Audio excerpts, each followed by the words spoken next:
Halo guys, kita ketemu lagi. Nah, kali ini kita akan membahas beberapa topik yang kita bahas kali ini. Ada beberapa yang pertama kita akan membahas tentang etika bisnis dan beberapa prinsip dari tersebut gitu. Nah, prinsipnya ada prinsip kejujuran, prinsip otonomi, prinsip keadilan, prinsip saling menguntungkan, dan prinsip integrasi moral. Nah, kita membahas terkait dengan prinsip kejujuran. Apa sih prinsip kejujuran itu? Nah, prinsip kejujuran ini adalah kita menanamkan sikap apa adanya berdasarkan fakta yang ada. Nah, situasi, kondisi yang sebenarnya yang terjadi gitu. Dengan kata lain bisa dikatakan dengan apa yang dikatakan itulah yang dikerjakan gitu. Nah, prinsip ini yang memberikan kepatuhan dalam melaksanakan berbagai kontrak, komitmen, dan perjanjian yang telah dibuat. Selanjutnya, terkait dengan prinsip otonomi. Prinsip otonomi itu apa sih? Nah, prinsip otonomi ini menunjukkan bahwa sikap kemandirian, kebebasan, serta tanggung jawab. Nah, orang yang mandiri berarti orang yang dapat mengambil keputusan lalu melaksanakannya berdasarkan kemampuan sendiri dan sesuai apa yang diyakini, bebas dari tekanan, kehasutan, dan ketergantungan kepada pihak lain.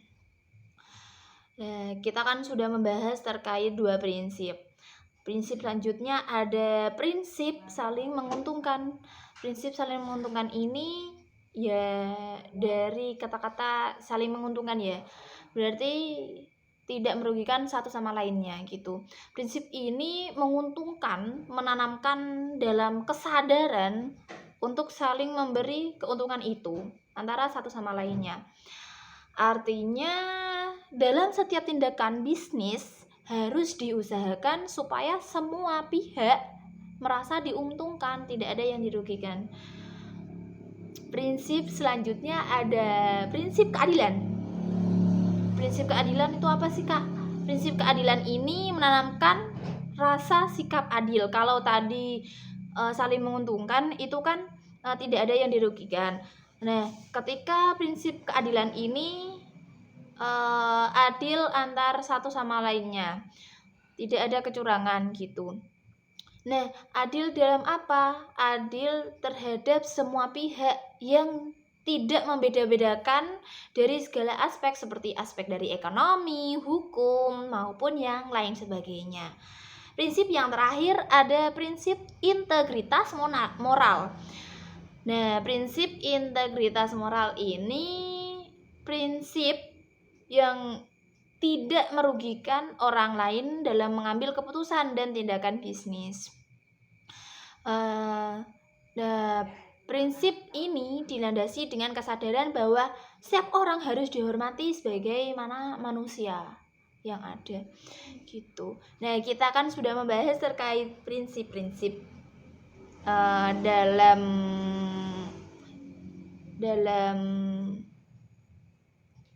menjadi pedoman bisnis gitu ya.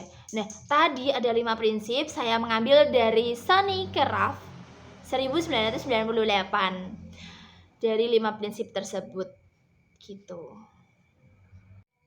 Nah, baik, kita akan membahas tentang contoh dari prinsip tadi ya. Kita mengambil dari bersikap adil dan saling menghargai keberagaman gitu. Seperti yang kita ketahui bahwa dalam bekerja yang dinilai adalah kemampuan dan kinerjanya, bukan suku, ras, ataupun agama. Bersikap adil merupakan salah satu contoh penerapan dalam etika bisnis yang baik.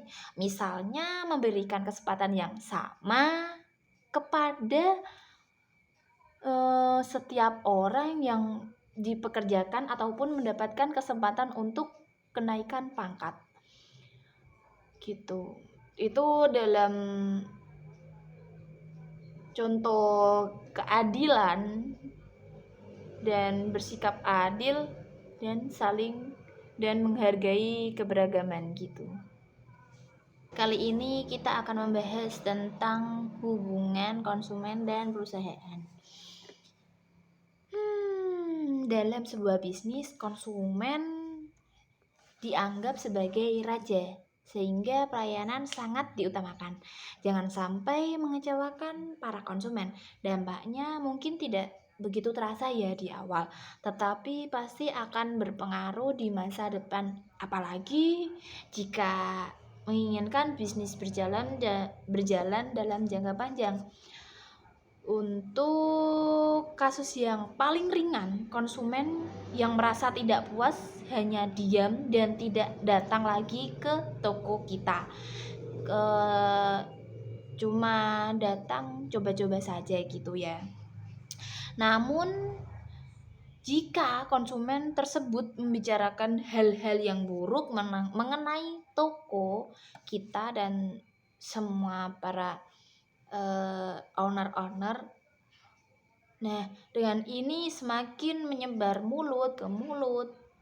Mungkin bisnis yang kita jalankan akan besar, tetapi semakin waktu ke waktu penghujung dan sudah pasti kredibilitasnya akan jatuh karena itu adanya kepercayaan dari konsumen tidak ada.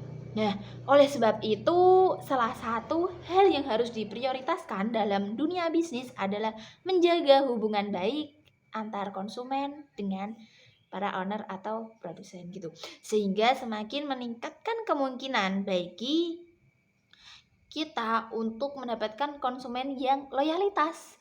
Produk yang ditawarkan hanya akan menjadi sia-sia jika tidak ada yang menyukai dan mengetahui keberadaan produk yang di pasaran. Nah, membangun hubungan baik antar konsumen bisa terus dilakukan untuk mengembangkan bisnis ke arah yang lebih baik. Bagaimana Kak caranya? Hubungan itu proses interaksi antara dua pihak yang terus berkesinambungan, tidak hanya terjadi pada pasangan, keluarga, tetapi juga dalam bisnis ke bisnis juga ya, ataupun bisnis ke konsumen. Nah, mengelola yang baik antara bisnis dan konsumen dapat dilakukan melalui beberapa cara. Misalnya customer service, media sosial, aktivitas marketing, dan lainnya. Nah, hal ini bertujuan untuk apa sih? Untuk membangun hubungan yang berkelanjutan dan menguntungkan dengan konsumen, seperti proses bersosialisasi pada kehidupan sehari-hari. Hubungan yang baik tersebut akan menghasilkan keakraban satu sama lainnya. Nah, terdapat banyak cara untuk mengelola hubungan antara pemilik ataupun owner itu dengan konsumen. Interaksi menjadi salah satu cara yang sering dilakukan. Interaksi yang baik adalah ketika melibatkan dua belah pihak. Karena apa sih? Karena dari interaksi tersebut, pemilik bisnis ataupun owner itu dapat mengetahui karakteristik dan kebutuhan yang customer inginkan ataupun konsumen yang ingin dicari.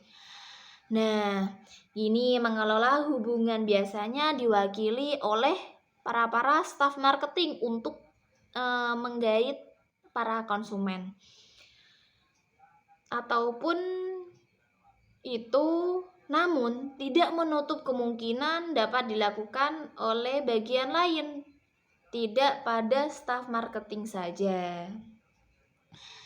Nah, gini, mengetahui cara karakteristik dan kebutuhan konsumen, dengan ini adanya hubungan yang baik. Pemilik bisnis ataupun owner itu mendapat informasi terkait tentang harapan dan keinginan konsumen yang terhadap sebuah produk ataupun yang ingin dicari, ingin dibeli. Tujuannya kan itu kan ya, kita kan menjual produk untuk dibeli para customer gitu. Nah, ada meningkatkan pengakuan terhadap sebuah produk. Pengakuan apa sih yang dimaksud? Nah, brand ataupun dari sebuah produk itu merupakan tingkat pengakuan yang konsumen terhadap suatu brand ataupun merek yang namanya itu. Kesadaran para konsumen akan sebuah produk dapat dicapai dengan seringnya terjadi berinteraksi dan diskusi yang melibatkan para pemilik bisnis ataupun owner itu dan konsumen di samping aktivitas marketing dan promosi. Kita kan biasanya para staff marketing itu promosi dengan salah satunya mencari apa ya namanya itu loh, SKSD gitu lah ya, sok kenal sok dekat sok tahu gitu ya kita biar akrab dengan para customer ataupun konsumen. Nah, dengan ini ada meningkatkan kredibilitas bisnis. Pada di era digital ini seperti sekarang, baik buruknya kredibilitas sebuah bisnis turut ditentukan dalam citra mereka di media sosial.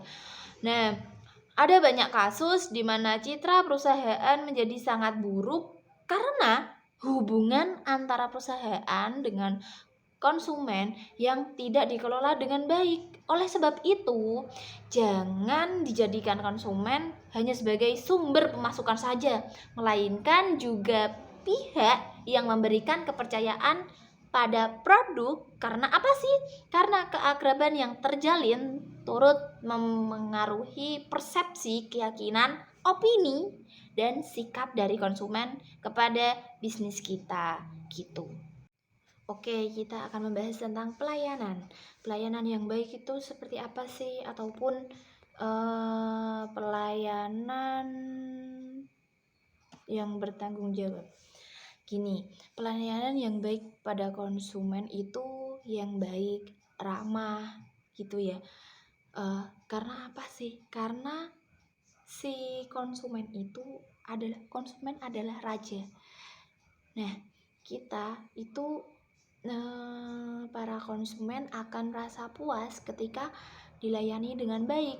Yang contohnya gini ya, ketika kita memberi bakso itu pelayanannya baik, tidak judes, itu sangat menentukan.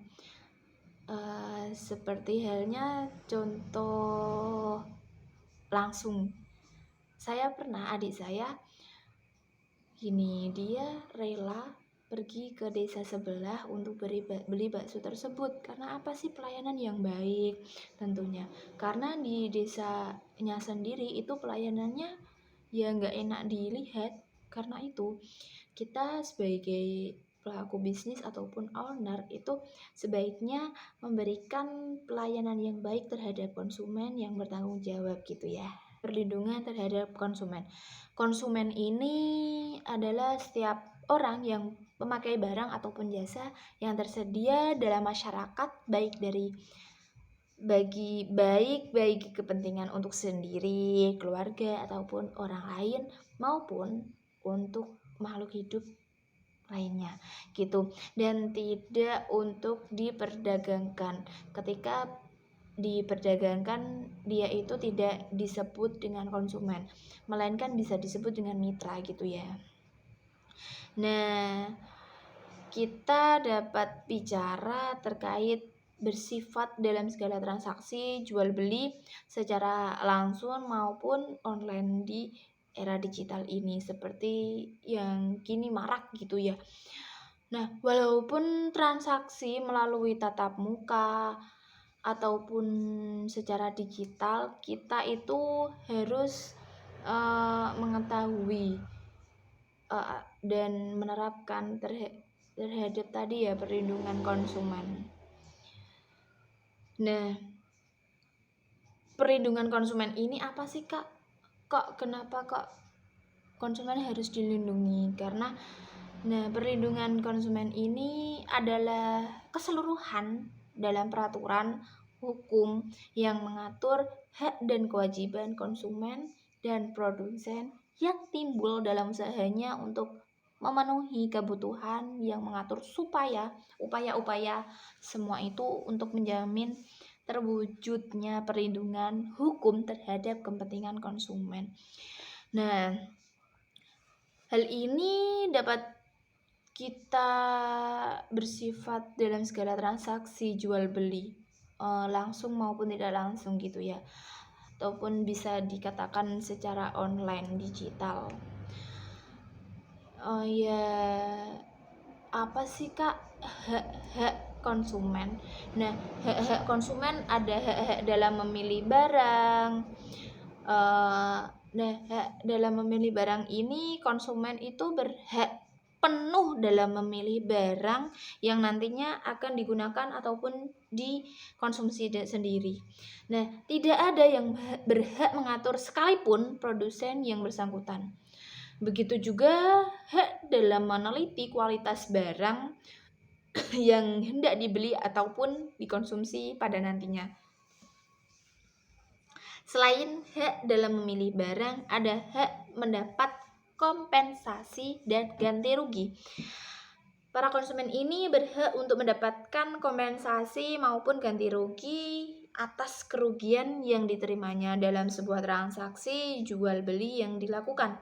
Apabila tidak ada kecocokan dalam gambar maupun kualitas, konsumen berhak melakukan sebuah tuntutan kepada produsen. Seperti halnya ketika kita belanja di aplikasi Oren ya kan. Udah ngerti ketika kita bilang aplikasi Oren itu apa. Kita bisa mereturn dengan barang tersebut dengan syarat ada bukti videonya gitu. Nah, hak yang lainnya ada hak menerima kebenaran atas segala informasi yang pasti. Hak yang paling utama ini bagi para konsumen, guna apa sih mengetahui apa saja informasi terkait produk yang akan dibelinya. Kita para konsumen harus mengerti kita berhak terhadap informasi semua. Ketika produsen menghalang-halangi informasi tersebut, kita mempunyai hak mengetahui terhadap produk tersebut gitu. Sebagai contoh, apabila barang yang cacat ataupun kurang dalam barang tersebut, produsen mewajibkan untuk memberi informasi kepada konsumen. Tidak seperti barang cacat tetapi bilangnya para produsen itu bilangnya barang tersebut sempurna gitu. Nah, hak yang lainnya ada hak pelayanan tanpa tindak diskriminasi. Nah, perilaku diskriminatif terhadap konsumen merupakan salah satu bentuk pelanggaran atas hak konsumen. Pelayanan yang diberikan oleh produsen tidak boleh menunjukkan perbedaan antara konsumen yang satu dengan yang lainnya. Tidak ada perbedaan gitu ya. Di sini bisa dikatakan keadilan antara konsumen satu dengan konsumen yang lainnya.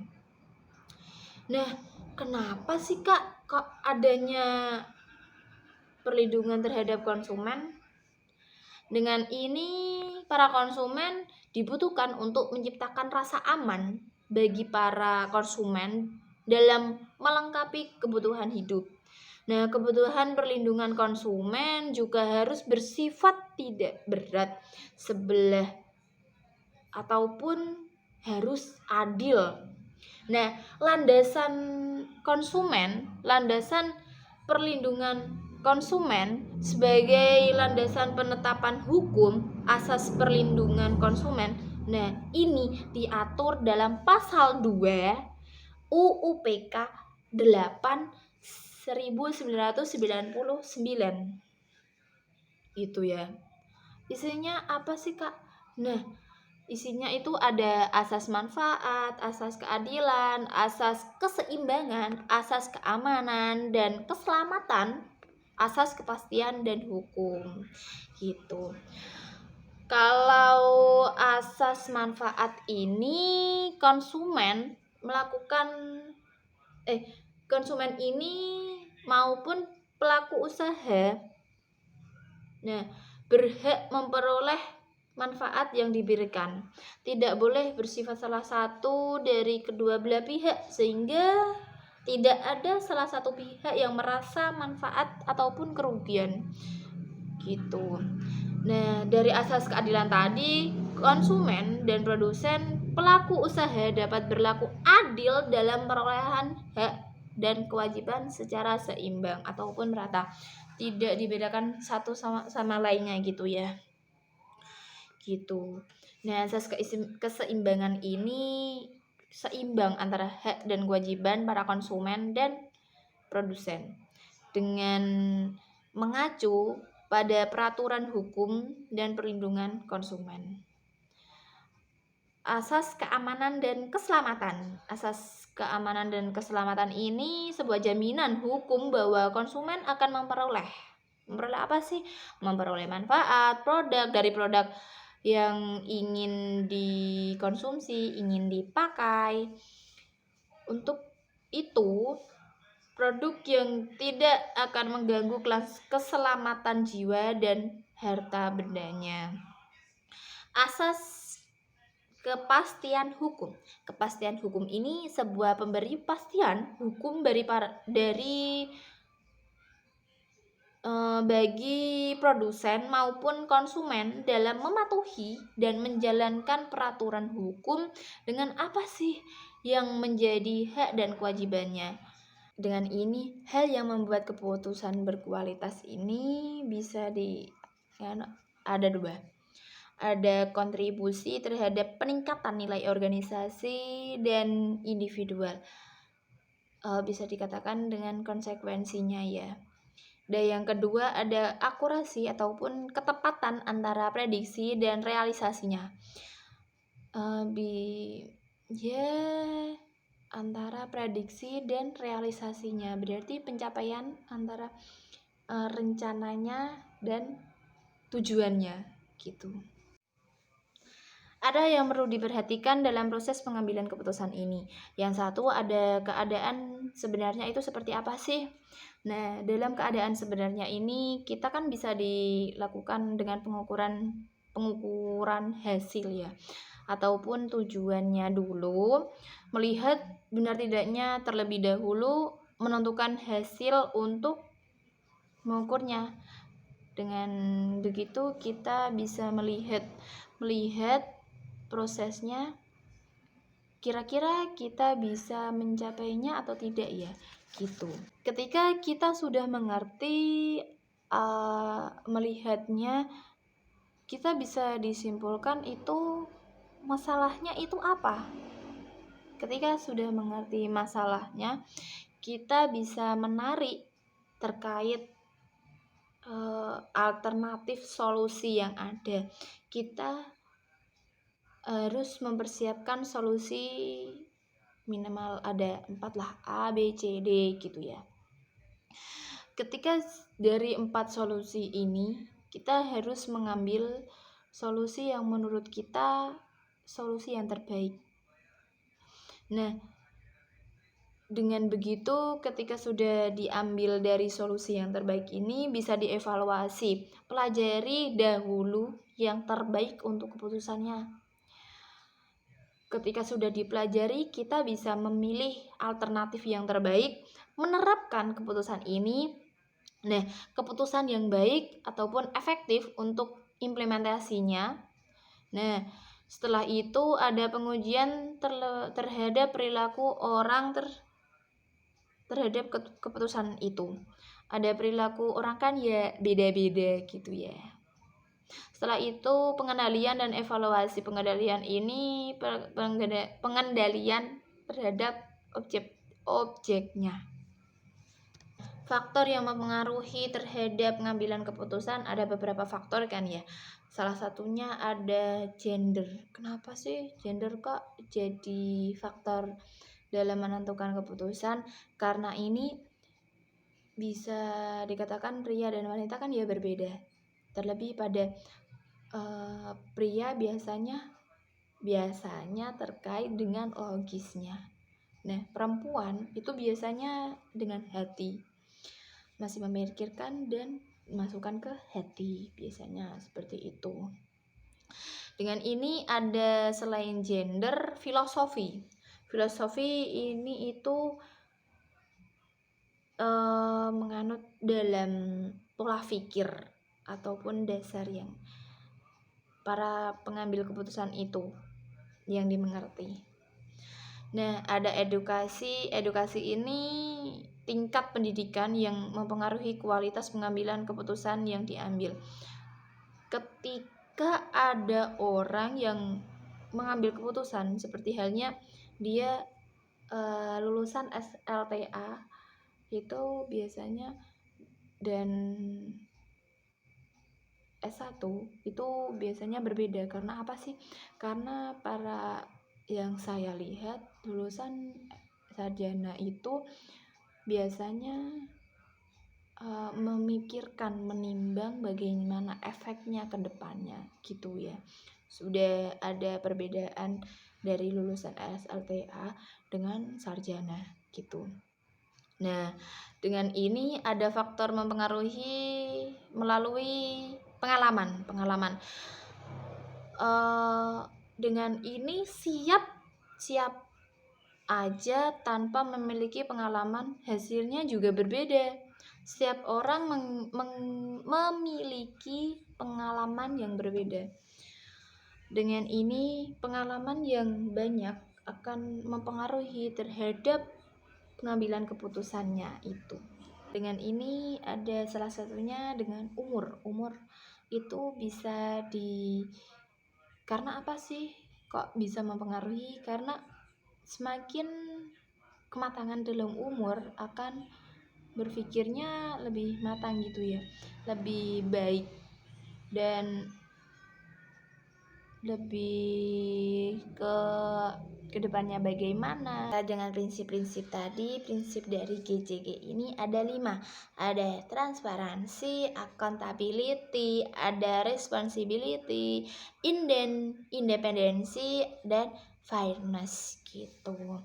Nah, terkait penjelasan antar satu sama lainnya, kita akan membahas melalui transparansi terlebih dahulu ya. Nah, transparansi ini apa sih yang dimaksudnya? Nah, transparansi ini keterbukaan dalam melaksanakan proses pengambilan keputusan dan keterbukaan dalam mengungkapkan informasi, material, dan relevan mengenai perusahaan. Contohnya seperti apa sih? Contohnya itu ada tahapan proses rekrutmen, bisa dilakukan secara terbuka ataupun tidaknya, mulai dari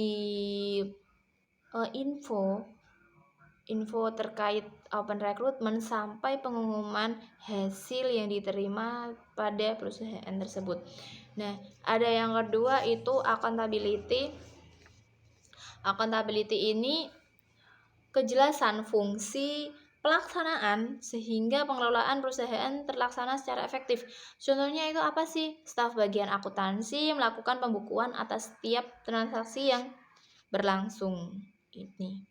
Nah, yang ketiga ada responsibility. Responsibility ini bisa dikatakan kesesuaian di dalam pengelolaan perusahaan terhadap pengelolaan perundang-undangan dan prinsip korporasi yang sehat. Dan ini contohnya itu seperti apa sih? Para karyawan datang tepat waktu.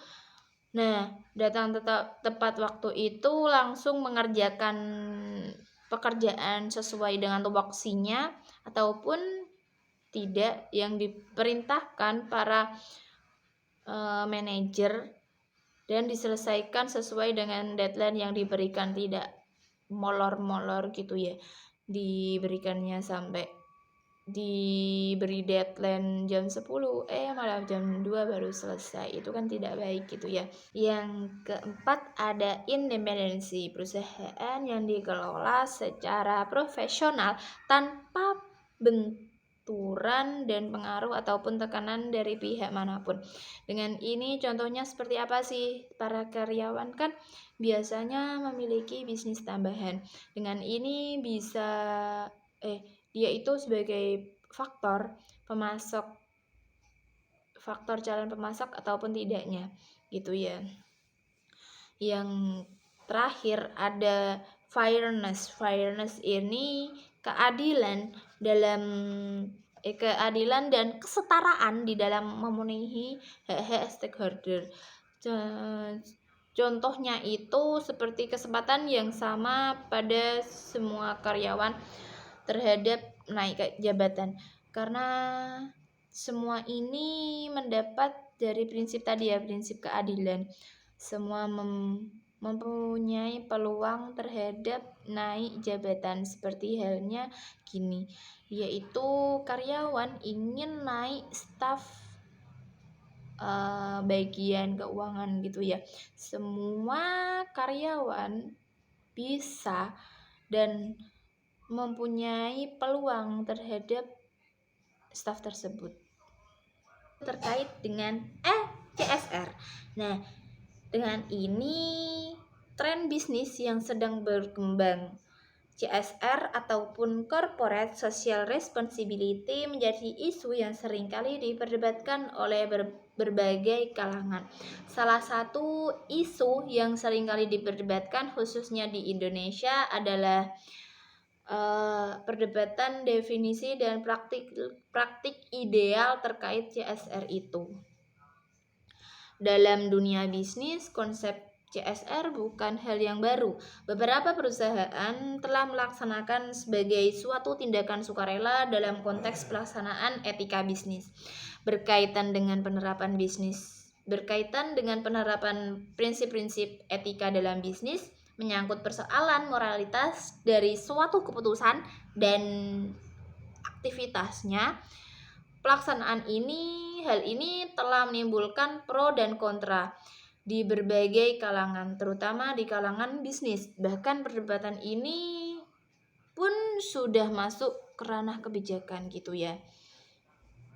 Nah, dalam contoh kasus ini saya mengambil dari contoh kasus yang ada di Indonesia, yaitu program CSR dilakukan dalam PT Freeport Indonesia yang menyediakan layanan medis bagi masyarakat Papua melalui penyediaan klinik-klinik dan rumah sakit modern di Banti dan Timika.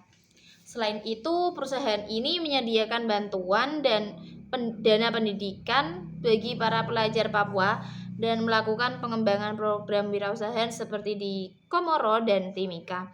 Namun, dari sekian banyaknya program CSR yang telah dilakukan tersebut, PT Freeport masih belum mengalami nasib baik.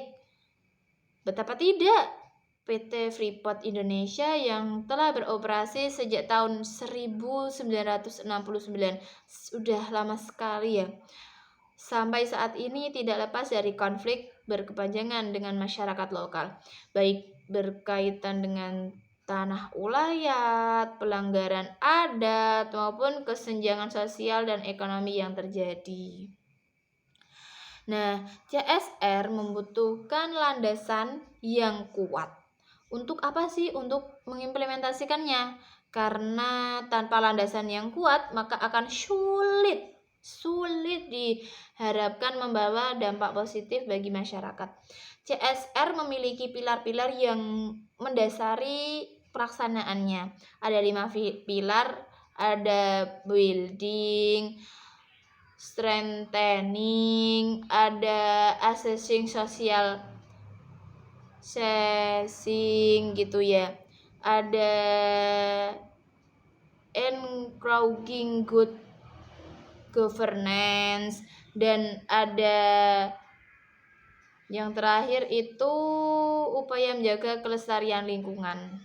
Terkait kewajiban CSR bagi perusahaan, Pasal 74 ayat 1 Undang-Undang PT Nomor 40 Tahun 2007 tentang perseroan terbatas menyatakan bahwa perseroan yang menjalankan kegiatan usahanya di bidang dan atau berkaitan dengan sumber daya alam wajib melaksanakan tanggung jawab sosial dan lingkungannya.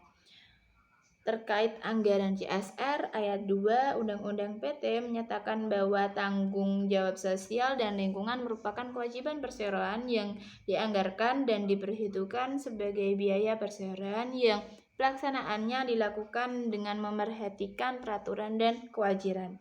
Sedangkan pidana, ancaman pidana ayat 3 Undang-Undang PT menyatakan bahwa perseroan yang tidak melaksanakan kewajiban tersebut dapat dipidana. Gitu ya dalam kasusnya. Nah, kita kan sudah membicarakan dari tadi panjang lebar kali tinggi, udah lama banget waktunya saya perkenalan. Nah, saya ini perkenalkan, nama saya Ngatwi Agustin Wijayanti. Saya mahasiswa semester 4 dari salah satu universitas di Jawa Tengah, lebih tepatnya di kota Jepara, yaitu Universitas Islam Nahdlatul Ulama Jepara. Nah, video ini dilakukan untuk memenuhi tugas ujian akhir semester ataupun UAS mata kuliah etika akademik dan bisnis. Sekian dari saya, bye-bye.